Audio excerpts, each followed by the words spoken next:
Hello friends, તમારું સ્વાગત છે મારી ચેનલમાં। તો વ્રત કે ઉપવાસમાં દરેકને કંઈક ના કંઈક ટેસ્ટી ખાવાનું મન થતું હોય છે। તો આજે આપણે જે ફરાળમાં વસ્તુનો યુઝ થતો હોય છે તેમાંથી જ એકદમ ટેસ્ટી એવા ફરાળી બટાકાવડા બનાવીને તૈયાર કરીશું। આ બટાકાવડા એટલા ટેસ્ટી બનશે કે જે લોકો ફરાળ નહીં કરતા હોય તે લોકો પણ બીજી વાર વ્રત કે ઉપવાસ કરવાનું શરૂ કરી દેશે। તો ચાલો એકદમ ટેસ્ટી ફરાળી બટાકાવડા બનાવવાનું શરૂ કરીએ। રેસીપી સારી લાગે તો વિડીયોને લાઇક કરજો, વધારેમાં વધારે શેર કરજો અને ચેનલને સબસ્ક્રાઇબ કરીને બાજુમાં રહેલા બેલ આઇકન બટનને પ્રેસ કરજો એટલે નવી નવી રેસીપીના નોટિફિકેશન આવશે। તો ચાલો બનાવીએ। તો હવે સૌથી પહેલાં તો આપણે અહીંયા 250 થી 300 ગ્રામ જેટલા બાફેલા બટાકાને આ રીતે એકદમ સરસ રીતે મેશ કરી લઈશું। અહીંયા તમારે વધારે ઓછા જે રીતે બટાકાવડા બનાવવા હોય તમે બટાકાનો યુઝ કરી શકો છો। તો આટલા માપમાંથી તમારા લગભગ 24 થી 25 નંગ જેટલા મીડિયમ સાઇઝના બટાકાવડા બનીને તૈયાર થશે। આ રીતે એકદમ સરસ મેશ થઈ જાય એટલે હવે તેમાં 2 ટેબલસ્પૂન જેટલા અધકચરા ક્રશ કરેલા સિંગદાણાનો પાવડર આપણે એડ કરીશું। સ્વાદ પ્રમાણે તેમાં સિંધવ મીઠું ઉમેરીશું। સિંગદાણાનો ટેસ્ટ આ બટાકાવડામાં ખૂબ જ સરસ લાગશે। અને હવે ગળપણ માટે આપણે 2 ટીસ્પૂન ખાંડ ઉમેરીશું। તીખાસ માટે તેમાં 1 ટીસ્પૂન આદુ અને લીલા મરચાંની પેસ્ટ ઉમેરીશું। તો અહીંયા મેં તીખા હોય તેમાં મરચાંનો યુઝ કર્યો છે।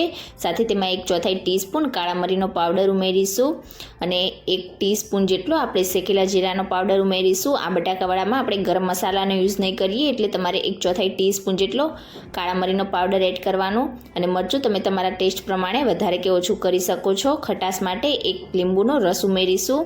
અહીંયા ખટાશ, ગળપણ અને મીઠું બધું તમારે એક સરખું બેલેન્સ કરવાનું છે। અડધા કપ જેટલા ફ્રેશ ઝીણા કટ કરેલા લીલા ધાણા ઉમેરીશું। ધાણાનું પ્રમાણ તમારે બટાકાવડામાં હંમેશા વધારે રાખવાનું એટલે એકદમ સરસ તેનો ટેસ્ટ આવશે।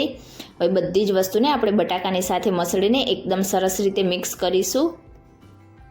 આ રીતે બધા જ બટાકામાં મસાલો મિક્સ થઈ જાય એટલે હવે મીડિયમ સાઇઝના આપણે વડા તૈયાર કરી લઈશું। તો તમારે નાના મોટા જે રીતે બનાવવા હોય તમે બનાવી શકો છો। તો મીડિયમ એકદમ મોટા પણ નહીં અને એકદમ નાના પણ નહીં એ રીતના હું વડા બનાવી રહી છું। તો એટલા માપમાંથી તમારા 24 થી 25 જેટલા વડા એકદમ આરામથી બનીને તૈયાર થઈ જશે।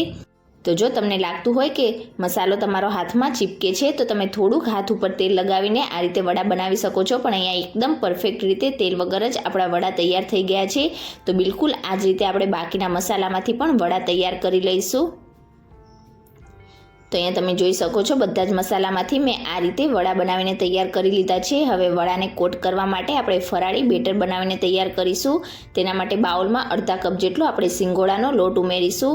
જો સિંગોડાનો લોટ ના હોય તો તમે તેની જગ્યાએ ફરાળી લોટ કે પછી રાજગરાના લોટનો ઉપયોગ પણ કરી શકો છો। પણ સિંગોડાના લોટનો ટેસ્ટ એકદમ સરસ લાગશે। હવે તેમાં સ્વાદ પ્રમાણે સિંધવ મીઠું ઉમેરીશું અને બંને વસ્તુને એકદમ સરસ રીતે મિક્સ કરીશું। અને હવે તેમાં અડધા કપ જેટલું પહેલાં આપણે પાણી લઈને થોડું પાણી ઉમેરતા જઈશું અને મીડિયમ થીક બેટર બનાવીને તૈયાર કરી લઈશું। તો અહીંયા તમારે આપણે જે રીતે ચણાના લોટનું બટાકાવડા માટે બેટર બનાવતા હોઈએ છીએ એ જ રીતનું તમારે સિંગોડાના લોટનું પણ બેટર બનાવીને તૈયાર કરવાનું છે। એકદમ જાડું પણ નહીં અને એકદમ પાતળું પણ નહીં એટલે આ રીતે તમારે પહેલાં થોડું પાણી ઉમેરીને તેને મિક્સ કરવાનું। તો ટોટલ અડધા કપના ઉપર 2 ટેબલસ્પૂન જેટલું પાણી ઉમેરીને તમે જોઈ શકો છો મેં આ રીતનું બેટર બનાવીને તૈયાર કરી લીધું છે। બેટર તમારે આ જ રીતનું રાખવાનું છે। હવે આ બેટરને આપણે બિલકુલ પણ રેસ્ટ નહીં આપીએ, તરત જ આપણે બટાકાવડા ફ્રાય કરીશું। તો તેલને મેં ગરમ કરવા માટે રાખી દીધું હતું અને ગરમ કર્યા પહેલાં આપણે આ રીતે બેટરને એકવાર હલાવી લઈશું એટલે લોટ તળિયે બેસી ગયો હશે તો એકદમ સરસ મિક્સ થઈ જશે। અને આ રીતે સ્પૂનને એકદમ સરસ કોટ કરે એ રીતનું તમારું બેટર હોવું જોઈએ। હવે આપણે જે વડા બનાવીને તૈયાર કર્યા છે તે 2 થી 3 આ રીતે આપણે એકસાથે બેટરમાં ઉમેરીશું। અને હવે આપણે વડાને આ રીતે બેટરથી કોટ કરીને એક્સ્ટ્રા બેટર નીકાળી લઈને તેલમાં ફ્રાય કરવા માટે એડ કરીશું। તો આ રીતે આપણે સ્પૂનની મદદથી કરીશું એટલે લોટની તેલમાં મમરી બિલકુલ પણ નહીં થાય અને એકદમ સરસ રીતે આપણા વડા પણ ફ્રાય થશે। તો આ રીતે તમારે થોડીક જગ્યા વચ્ચે રાખીને વડા એડ કરવાના એટલે એકબીજા સાથે તે બિલકુલ પણ ચોંટશે નહીં। અને આ વડાને તમારે 1 મિનિટ જેવું થાય ત્યાર પછી તેને પલટવાના છે અને મીડિયમ ટુ હાઈ ગેસની ફ્લેમ ઉપર જ આપણે તેને ફ્રાય કરીશું।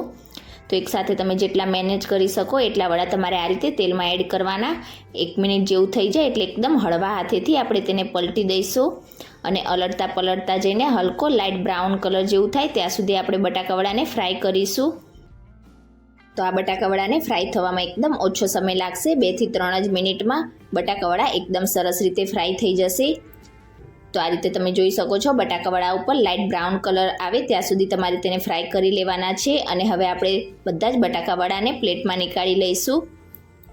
તો જોતાં જ ખાવાનું મન થઈ જાય તેવા એકદમ ટેસ્ટી આપણા ફરાળી બટાકાવડા બનીને તૈયાર થયા છે. બિલકુલ આ જ રીતે આપણે બાકીના વડાને પણ બેટરમાં ડીપ કરીને ફ્રાય કરીને તૈયાર કરી લઈશું. અને ગરમા ગરમ ફરાળી બટાકાવડાને ટોમેટો કેચઅપ સાથે, ફરાળી ચટણી, દહીં કે પછી ચા સાથે તમે સર્વ કરી શકો છો.